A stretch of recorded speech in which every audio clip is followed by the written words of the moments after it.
Hey everyone, क्या हाल चाल। उम्मीद करता हूँ आप सब अच्छे होंगे। Welcome back to Null Pointer Academy. और आज है हमारा video 6 of our DSA English series. आज हम एक बहुत ही फेमस क्वेश्चन करने वाले हैं जो कि इंटरव्यूज में भी फ्रिक्वेंटली पूछा जाता है, ठीक है। और आपसे भी क्या पता पूछ लिया जाए, ठीक है। तो आज का क्वेश्चन है remove duplicate Soma sorted array. ये आपको लीड कोड 26 क्वेश्चन है जो वो मिल जाएगा, मतलब लीड कोड पे 26 नंबर क्वेश्चन है वो आपको मिल जाएगा, आप सर्च करेंगे तो, ठीक है। अब हम क्वेश्चन को समझ लेते हैं, आ जाते हैं अपनी स्क्रीन पर, ठीक है। तो इसको मैं नंबर 6 डाल देता हूँ, ठीक है। Remove duplicates from a sorted array, ठीक है। Remove duplicates from sorted array, sorted array, ठीक है। अब जो लीड कोड पे दिया गया है हम उसी हिसाब से इसमें चलेंगे, ठीक है। तो हमें एग्जाम्पल दिया हुआ है, एग्जाम्पल से देखेंगे हम। नम्स इज इक्वल्स टू, ठीक है, देखते हैं। 0 0 0 0 1 1 1 2 2 3 3 एंड 4, ठीक है। तो हमारा जो आउटपुट है इस केस में वो क्या होगा? आउटपुट हमारा 5 होगा। क्यों? क्योंकि जो ये क्वेश्चन है ये कह रहा है कि आपको एरे में से डुप्लीकेट्स रिमूव करने हैं, एरे ऑलरेडी सॉर्टेड है, और आपको number of unique elements return करने हैं जो एरे में होंगे, ठीक है। तो अब इसका सोल्यूशन अगर हम सोचें तो अप्रोच 1 पे आ जाते हैं हम। अप्रोच 1 पे आ जाते हैं, which is our brute force, ठीक है। अब लीड कोड पे बोला है कि आपको ये क्वेश्चन इन प्लेस करना है, इन प्लेस करना है। इन प्लेस मतलब कि कोई भी एक्स्ट्रा स्पेस यूज़ नहीं होना चाहिए, ठीक है। लेकिन हम क्या करेंगे, हम इसमें एक्स्ट्रा स्पेस यूज़ करेंगे ब्रूट फोर्स अप्रोच में, ठीक है। हम ब्रूट फोर्स अप्रोच में देखेंगे कि हम कैसे एक्स्ट्रा स्पेस यूज़ करके इसको सॉल्व कर सकते हैं। फिर ऑप्टिमल अप्रोच में देखेंगे कि हम बिना एक्स्ट्रा स्पेस की यूज़ किए एरे के अंदर ही इसका सोल्यूशन निकाल सकते हैं, ठीक है। हम इसको मतलब ब्रूट फोर्स को एक और एग्जाम्पल से समझते हैं, ठीक है। जैसे एग्जाम्पल हमारा 1 1 2 2 3, 1 1 2 2 3, ठीक है। तो इसका जो हमारा आउटपुट है वो क्या आना चाहिए? आउटपुट आना चाहिए 3 0 और 1 2 3, या इसका आउटपुट आना चाहिए 3, क्योंकि इसमें 3 यूनिक एलिमेंट्स हैं, 1 2 एंड 3, ठीक है। तो हम क्या करेंगे कि हम देखते हैं कि जब बात है डुप्लीकेट्स रिमूव करने की, यानी कि हमें यूनिक एलिमेंट्स चाहिए, तो हम कौन सा डेटा स्ट्रक्चर यूज़ कर सकते हैं? तो अब सबसे पहले हमारे दिमाग में आएगा सेट। क्यों? सेट हमेशा यूनिक वैल्यूज़ को स्टोर करता है। तो हमारा ब्रूट फोर्स अप्रोच क्या रहेगा कि हम जितने भी एलिमेंट्स एरे के हैं उनको एक सेट में स्टोर कर देंगे और फिर उस सेट में से निकाल करके वापस एरे में डाल देंगे। एकदम सिंपल है ना। चलिए इसको हम पहले कोड देख लेते हैं, फिर ट्राई रन करके देख लेंगे, ठीक है। हम कोड करके देख लेते हैं, पहले कोड करके देख लेते हैं। मेरे कोड लिखा हुआ है सामने, है ना। तो हमारा फंक्शन होगा, ठीक है, जो हमसे इनपुट में एरे लेगा, वेक्टर इंट एंड नम्स नाम दे देता हूँ इसको मैं, है ना। ये फंक्शन होगा हमारा कुछ कुछ। तो अब हम एक सेट डिक्लेयर करते हैं, सेट इंट एस टी नाम दे देते हैं। मैं एस टी एल यूज़ कर रहा हूँ, मेरे को स्टार्टिंग से इसको डिफाइन करने की जरूरत नहीं है। I hope you people are familiar with C plus plus S T L, ठीक है। मैं इसमें एस टी एल यूज़ कर रहा हूँ, जावा में भी आपसे कर सकते हो, पाइथन में भी आपको सेट का सपोर्ट मिल जाता है, ठीक है। हम करेंगे फोर इंट एक्स नम्स। इसका मतलब क्या है कि हम नम्स में ट्रैवर्स कर रहे हैं, X correspond to each individual element one by one at in the nums array, ठीक है। S T dot insert X, ठीक है। ये हमने एरे में एलिमेंट्स डाल दिए, ठीक है। ये हमारा फोर लूप कंप्लीट हुआ। एक इंडेक्स देंगे, int index is equal to 0।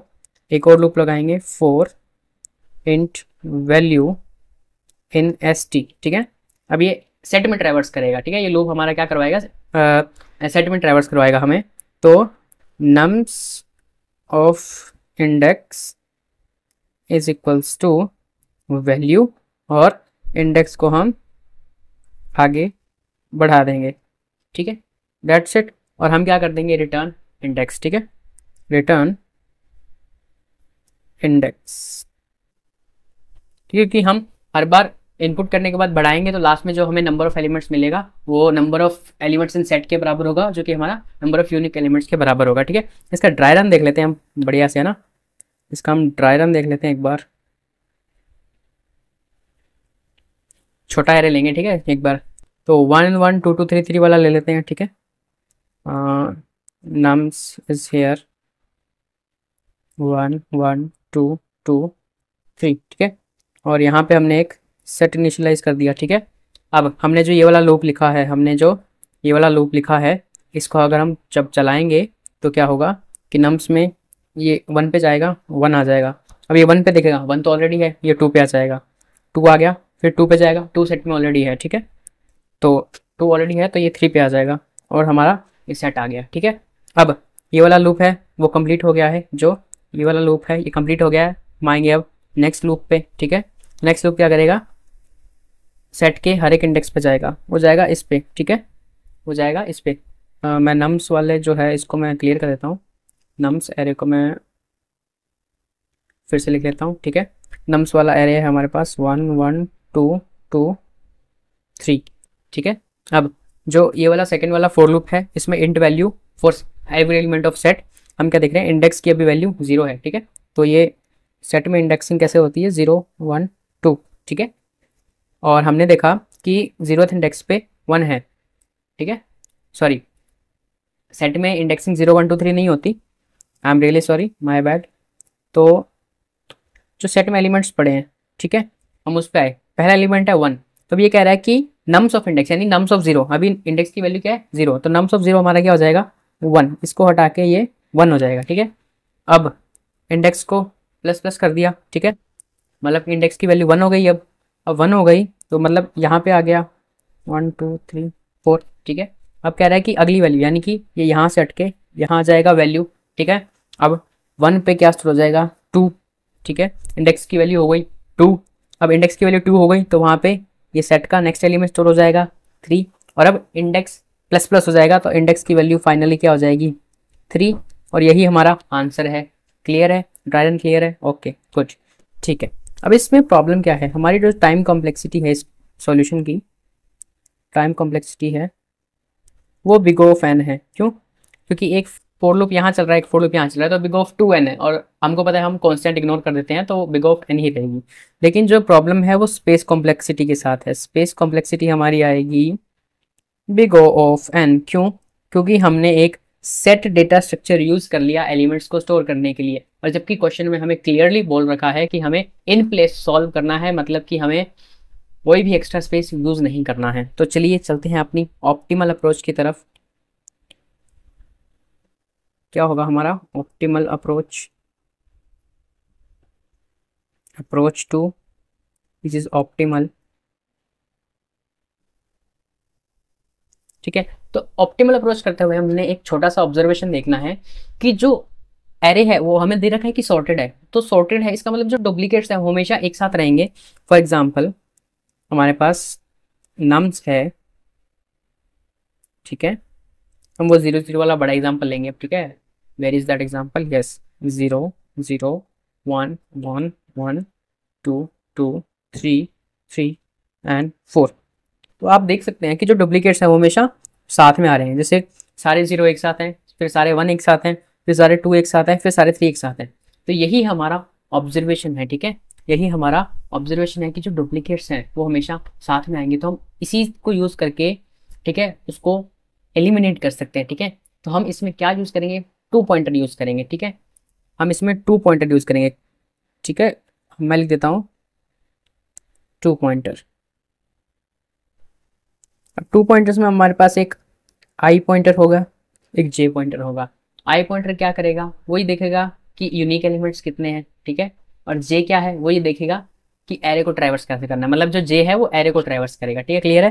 तो आई क्या करेगा, आई नंबर ऑफ यूनिक एलिमेंट्स देखेगा, और जे ट्रैवर्स के लिए काम आएगा। तो एरे और 2 पॉइंटर का ये बहुत अच्छा क्वेश्चन है, ठीक है। हमें क्या करना है, हम आई को 0 से स्टार्ट करेंगे, जे को उसके नेक्स्ट एलिमेंट से स्टार्ट करेंगे, ठीक है। हम इसी एरे पे इसको ड्राई रन करके देखते हैं ना, इसी एरे पे, ठीक है। ठीक है, हमारे पास सॉरी, आई 0 पे है, जे को हम i+1 यानी कि 1 से स्टार्ट करेंगे। ठीक है, मैं इस नम्स को थोड़ा नीचे ले आता हूँ ताकि अच्छे से ड्राई रन हम लोग कर पाएँ। ठीक है,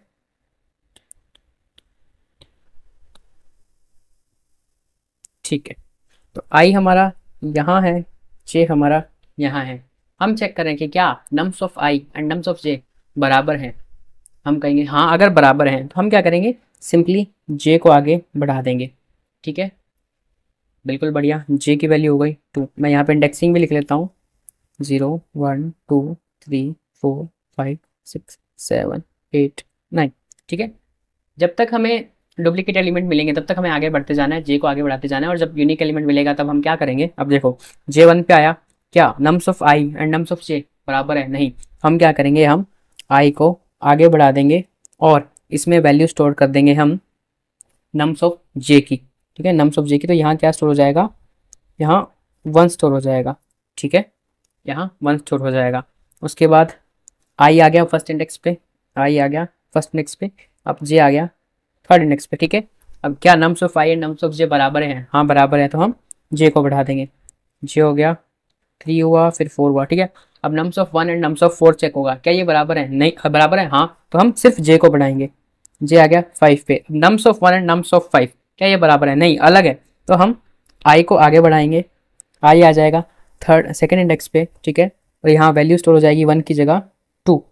ठीक है, और जे भी आगे बढ़ जाएगा। ठीक है, हम देखेंगे क्या norms of 6 and nums of 2 बराबर है, हाँ भाई बराबर है, फिर हम जे को आगे बढ़ा देंगे।